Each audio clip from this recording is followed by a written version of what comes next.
Good day, I'm Lisa Rowe and this is your JIS News for Monday, March 31, 2025. About 1,200 residents in the Mason Hall area of St. Mary have been given access to piped water. Phase 1 of the Mason Hall water supply system was commissioned into service last Friday by Prime Minister Dr. Andrew Holness. The $70 million project was executed by Rural Water Supply Limited. We believe that development must be inclusive. Everyone must be involved, whether you are living in urban areas or in rural communities. It must be equitable, meaning it must be fair. No, everybody must get good supply of water, and it must be transformational. The undertaking is the first of a three-phase project. Minister with responsibility for water, Matthew Samuda, says the second phase will commence at the beginning of the new financial year.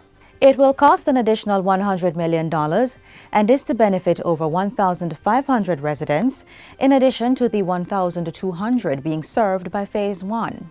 Whether it is those in other parts of the country like Albert Town or in Balaclava in St. Elizabeth or in Port Morant or in Green Park in southeastern St. Elizabeth, let me tell you, the work is advanced. These projects take a lot of time, but we are committed to ensuring that you get high-quality infrastructure in rural Jamaica. Government's plan to extend the north-south toll road, which will begin with a cloverleaf interchange at Mami Bay, will come with an estimated price tag of $350 million.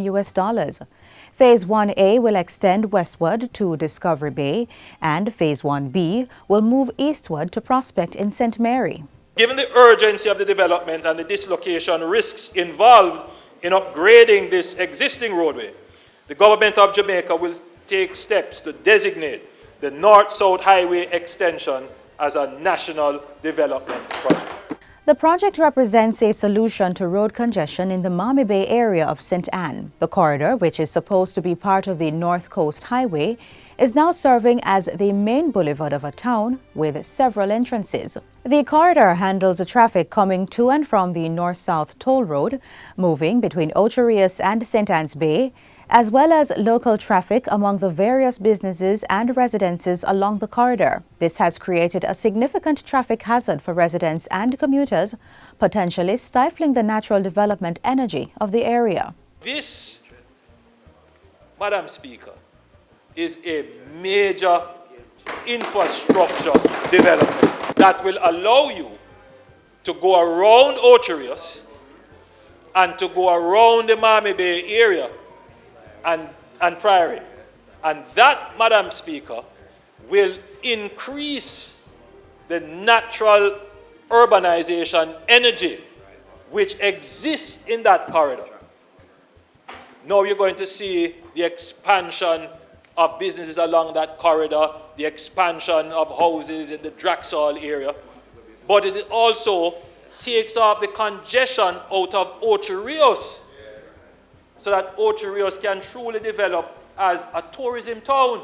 The government is implementing an AI workforce readiness strategy to advance Jamaica's participation in the evolving industry. This is in response to recommendations from the AI task force that was commissioned. It includes integrating AI and coding into the school curricula at all levels and implementing dedicated teacher training programs on artificial intelligence. The Heart NSTA Trust will also launch a prompt engineering course to train students and public sector professionals in using AI tools effectively. In addition, a cutting-edge AI lab is to be established by the government in partnership with the Amber Group. A public-private center of excellence where developers, researchers, entrepreneurs, and students can collaborate on AI solutions. The AI lab will serve as the catalyst for a new era of technological advancement in Jamaica. Madam Speaker, AI will disrupt some traditional jobs, but it will create new high-paying opportunities. This government is ensuring that Jamaicans are equipped to seize those opportunities and lead in the digital economy. Meanwhile, Minister of Industry, Investment and Commerce, Senator Aubin Hill, says the government is taking steps to build out a digital ecosystem to help more local entities participate in international trade and be competitive in the global digital economy. This is why we have embarked on a comprehensive legislative and regulatory reform agenda. We're aligning with international best practices, learning from global leaders, and ensuring that our policies create an environment where Jamaican businesses can succeed, grow, increase their productivity and profitability, they must go together, and create successful businesses in the digital space.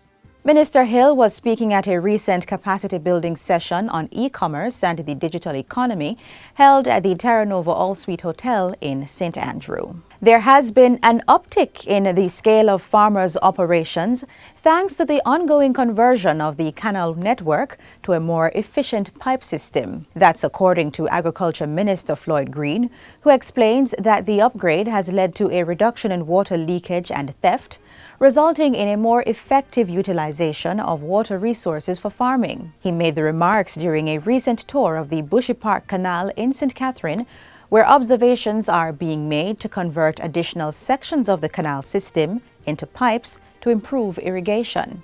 We're going to continue this drive, and I want to assure the farmers in the area, we're looking at areas where we see the canal deteriorating, and we will convert those areas into pipes so you can have that consistent supply of water. This is again in our drive to ensure that we're looking at the climate realities, that we're providing access to water to our farmers, and that we're driving new industries. We're ensuring that our freshwater fish farmers are able to expand their investments. The Canal Restoration and Revitalization Program, which began in 2017, aims to provide farmers and fisherfolk with a more reliable and cost-effective water supply. Work is currently underway in St. Catherine and Clarendon, which host the largest canal-based irrigation systems in the country.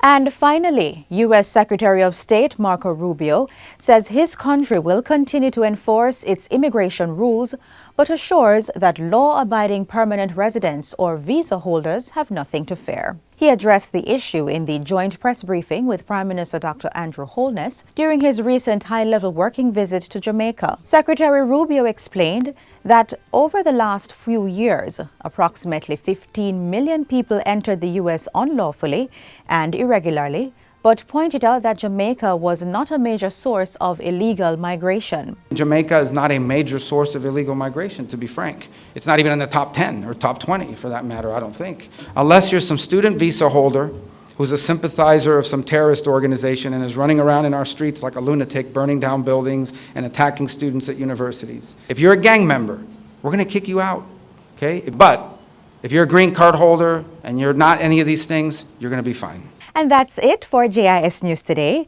I'm Lisa Rowe. Thanks for watching.